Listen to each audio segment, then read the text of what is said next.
Welcome to Simpler Bible, a daily journey to biblical understanding. Welcome back. Today we get to the exile of the northern kingdom of Israel. And so what we've got here, we're going to be in 2 Kings 16 and 17, episode 143. Begin with me here in 2 Kings 16. In the 17th year of Pekah, the son of Remaliah, Ahaz, the son of Jotham, king of Judah, began to reign. So that's a lot of names. Ahaz, king of Judah, began to reign. That's the important part. Ahaz was 20 years old when he began to reign, and he reigned 16 years in Jerusalem. He did not do what was right in the eyes of the Lord his God, as his father David had done. But he walked in the ways of the kings of Israel. He even burned his son as an offering according to the despicable practices of the nations whom the Lord had driven out before the people of Israel. So that's probably to Molech, because that's the one who usually required the children's sacrifices. And he sacrificed and made offerings on the high places and the hills and under every green tree. So this dude is just idolatrous. Then Rezin, the king of Syria, and Pekah, the son of Remaliah, king of Israel, came up to wage war on Jerusalem. They besieged Ahaz, but could not conquer him. At that time, Rezin, the king of Syria, recovered Elath, for Syria and drove the men of Judah from Elath, and the Edomites came from Elath, where they dwell to this day. So Ahaz sent messengers to Tilgath-Pilzer, king of Assyria, saying, I am your servant and your son. Come up and rescue me from the hand of the king of Syria and from the hand of the king of Israel who's attacking me. So this is important to note that Ahaz, who has rejected the Lord, hires the king of Assyria to defend him against the Syrians and against the Israelites who are attacking him. All right. Ahaz also took the silver and gold that was found in the house of the Lord and in the treasuries of the king's house and sent a present to the king of Assyria. And the king of Assyria listened to him, and the king of Assyria marched up against Damascus and took it, carrying its people captive to Kir, and he killed Rezin. So he deals with Syria. When the king of Ahaz went to Damascus to meet Tilgath-Pilzer, the king of Assyria, he saw the altar that was there in Damascus. So remember, this guy's an idolater. This guy's worship. He's already burned his kid in the fire.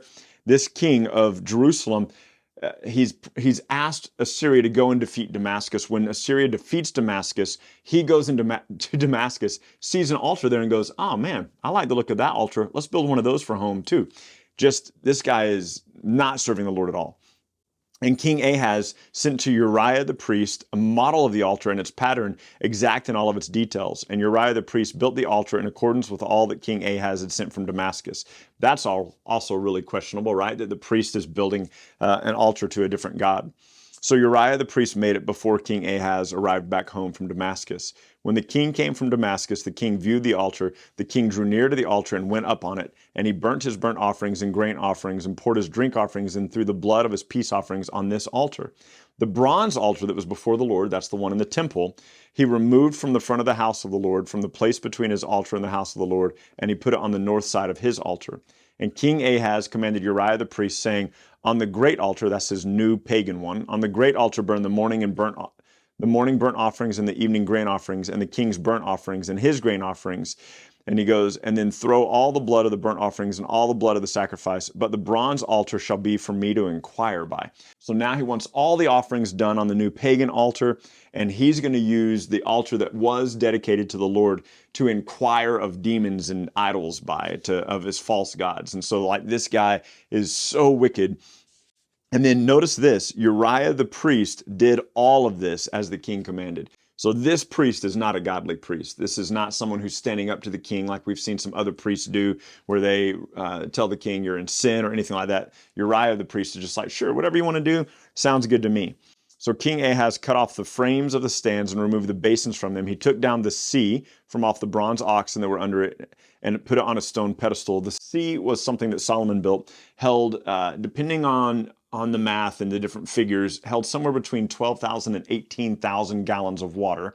And it sat on the back of 12 large bronze oxen, 3 facing north, 3 facing south, 3 facing east, and 3 facing west. And it was a place where the priests would cleanse themselves before they went into the temple of the Lord. So he takes it off of the oxen, he puts it on the ground. He's like, man, we're changing everything up. This is who Ahaz is. The covered way for the Sabbath that had been built inside the house and the outer entrance for the king, he caused to go around the house of the Lord because of the king of Assyria. Now the rest of the acts of Ahaz that he did, are they not written in the books of the Chronicles? Jump down to 2 Kings 17. In the 12th year, so Ahaz is not dead yet, we're rewinding back to his 12th year.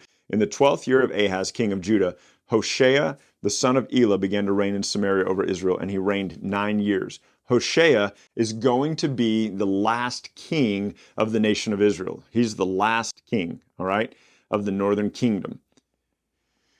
And it says this of Hoshea, he did what was evil in the sight of the Lord, yet not as the kings of Israel who were before him. Listen, there wasn't a single king of Israel who served the Lord well. Against him came up Shalmaneser. I should practice these. I should really say these out loud a few times before I have to read them to you. Shalmaneser, the king of Assyria. And Hoshea became his vassal and paid him tribute. So what it means is the king of Assyria comes against Israel and says, look, I won't destroy you if you pay me a certain amount of money every year. So it says this, but the king of Assyria found treachery in Hoshea, for he sent messengers to So, king of Egypt, and offered no tribute to the king of Assyria as he had done year by year. Therefore the king of Assyria shut him up and bound him in prison. Then the king of Assyria invaded all the land and came to Samaria, and for 3 years he besieged it. So for 3 years, the king of Assyria is attacking the northern kingdom of Israel. In the 9th year of Hoshea, the king of Assyria captured Samaria. He carried away the Israelites to Assyria and placed them in Hala and on the Habor, the river of Gozan, and in the cities of the Medes. And this occurred because the people of Israel had sinned against the Lord their God, who had brought them up out of the land of Egypt under the hands of Pharaoh, king of Egypt, and they had feared other gods. So Israel turned away from the Lord. And here's what's amazing about this. This is hundreds of years into these kings. This is hundreds of years later. And God is so patient. He's giving them chance after chance after chance. We saw yesterday how he's saying to them, look, I didn't say I was going to wipe them out. For the sake of Abraham, Isaac, and Jacob, I'm going to protect them. I'm going to send them a savior. I'm going to send them a helper. And now he's like, you know what? I've been patient, right? I've been merciful, and we're done. So they feared other gods. These Israelites feared other gods. They walked in the customs of the nations whom the Lord drove out before the people of Israel, and then the customs of the kings of Israel that had practiced. And the people of Israel did secretly against the Lord their God things that were not right. They built for themselves high places in all their towns, from watchtower to fortified city. They set up for themselves pillars and Asherim on every high hill and under every green tree. And there they made offerings on all the high places, as the nations did whom the Lord carried away before them. And they did wicked things, provoking the Lord to anger. They served idols, of which the Lord said, you shall not do this. Yet the Lord warned Israel and Judah by every prophet and every seer, saying, turn from your ways, keep my commandments and my statutes, in accordance with the law that I command you, that I sent you by my servants the prophets. But they would not listen, but they were stubborn as their fathers had been, who did not believe in the Lord their God. They despised his statutes. This might make you think of Psalm 119 a little bit. It's also going to make you think of Psalm 115 and 135. I'll show you why here in a minute. They despised his statutes and his covenants that he had made with their fathers, and the warnings that he gave them. They went after false gods and became false. This line right here, they went after false gods and became false. And you might remember in Psalm 115 and Psalm 135, it talks about they have idols that have eyes that do not see, ears that do not hear, mouths that do not speak, hands that do not serve, and those who serve idols become like them. So they went after false gods and they became false. They followed the nations that were around them, concerning whom the Lord had commanded them that they should not be like. They abandoned all the commandments of the Lord their God and made for themselves metal images of 2 calves. That was in Bethel and Dan. And that was from 1 Kings 13, when Jeroboam first set up those idols for the people to serve. They burned their sons and their daughters as offerings and used divination and omens and sold themselves to do evil in the sight of the Lord, provoking him to anger. Therefore the Lord was very angry with Israel and removed them out of his sight. Not one of them was left, but the tribe of Judah only. Judah also did not keep the commandments of the Lord their God, but walked in the customs of Israel that they had introduced. And the Lord rejected all the descendants of Israel. This is a really hard statement right here. The Lord rejected all the descendants of Israel. He afflicted them. He gave them into the hand of the plunderers until he had cast them out of his sight. And when he had torn Israel from the house of David, they made Jeroboam the son of Nebat king, and Jeroboam drove Israel from following the Lord and made them commit great sins. Now, this part's interesting, and I love this part. It's super cool and then also kind of sad. And then it's also going to make us think here in a moment of John chapter 4. But listen to this beginning in verse 24, chapter 17, verse 24. The king of Assyria brought people from Babylon, Cutha, Ava, Hamath, Sepharvaim, however you say that, and placed them in the cities of Samaria instead of the people of Israel. So King of Assyria destroys Samaria, destroys the nation of Israel, and starts repopulating the land with people that he's taking captive, okay? So they took possession of Samaria and they lived in all of its cities.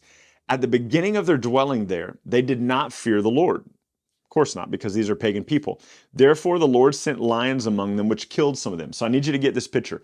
Assyria carries all the people of Israel captive, puts new people to live in the land of Israel in the cities of Samaria, and they're not honoring God. And so God starts sending lions into the cities to just attack people.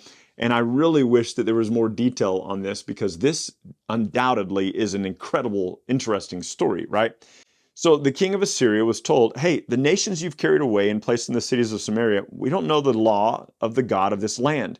Therefore he sent lions among them, and behold, they are killing them, because they do not know the God of the land, the law of the God of the land. So then the king of Assyria commanded, send there one of the priests who you carried away from there, and let him go and dwell there and teach the law of the God of the land. So new people living in the land of Samaria being attacked by lions, they send message to the king, hey, we don't know how to honor the God of this land, so he's sending lions to kill us. Can you send us some help? So the king of Assyria sends a priest back to Israel to teach the people what they're supposed to do. Now, this is an interesting thing, because the priests of the northern kingdom they're not Levites. So they're not of Levi. And so they're not the correct priests. They're not the Levitical priesthood. The people who were priests of the northern kingdom, the Bible already told us that Jeroboam appointed anyone who wanted to be a priest as a priest. And so these aren't even real priests. These are false priests to false gods and idols, okay? So one of the priests whom they carried away from Samaria came and lived in Bethel. That was the city where there had been the golden calf idol, and taught them how they should fear the Lord. But every nation still made gods of its own and put them in shrines of the high places that the Samaritans had made, every nation in the cities in which they lived. The men of Babylon made Succoth-Benoth, the men of Cuth made Nergal, the men of Hamath made Ashima, and the Avites made Nibzah and Tartak. And the Shepharvites burned the children in the fire to Adremelech and Anemelech, the gods of the Sepharvim. However you say that. My goodness. I literally have never pronounced that before in my life, right? I read to myself in my own head. Okay. So they also feared the Lord and appointed from among themselves all sorts of people. This is interesting. Appointed among themselves all sorts of people as priests of the high places, who sacrificed them for them in the shrines of the high places. So catch this, verse 33, very important. So they feared the Lord, but they also served their own gods after the manner of the nations from among whom they'd been carried away. To this day, they do according to the former manner. They do not fear the Lord, and they do not follow the statutes or the rules of the law, the commandments that the Lord commanded all the children of Jacob, whom he named Israel. He made a covenant with them. He told them, you shouldn't fear other gods, but you should fear the Lord who brought you out of the land of Egypt. You shall bow yourself to him. You shall sacrifice to him. And it says, however, they would not listen, but they did according to their former manner. So all these nations feared the Lord and also served their carved images. Their children did likewise, and their children's children, as their fathers did, down to this very day. So why did I say that this should make you think of John chapter 4? You might remember in the scripture that the Samaritan people were despised by the Jews. And the Samaritan people came specifically from the northern kingdom of Israel. Why? Samaria, the nation of Samaria, the nation of Israel, the nation of Ephraim, that northern kingdom. And so the Samaritan people were part Jews and part other nations. So when the king of Assyria started sending some Jews back to live in the northern kingdom of Israel to train the people on what they should do, it was Jews and foreigners who intermarried. And so this is why in Jesus' day in the Gospels, the Jews hated the Samaritans, because from their perspective, they weren't pure Jews anymore. They had intermarried with these other people. It's also why in John 4, the woman at the well that Jesus is talking to, she says, you Jews say that we should go worship on that mountain, but here in Samaria, we're told that we should worship on this mountain. And it's because you have to understand that by the time that Jesus is meeting with the woman at the well, that you've had hundreds of years of this kind of intermingling teaching of God and these false gods. And it began here in 2 Kings 17. So the Samaritan people served God, but also served idols. And so there was an intermingling of the thoughts. And so that's why the Samaritans were frequently despised in the New Testament, because they had rejected the true following of God and intermingled the following of God with other idols. And anyway, that begins here in 2 Kings 17. So when you think of the Samaritans in the New Testament, when you're reading about the Good Samaritan, for example, in that parable, when you read that, you should think of 2 Kings 17, because that's where the Samaritan people, the intermingling of the Jews and these foreign nations, came from. All right, so there you go, 2 Kings 16 and 17, the northern kingdom is gone. All we have left is the southern kingdom of Judah. And tomorrow we're going to be in 3 chapters, 2 Kings 18, 19, and 20. See you then.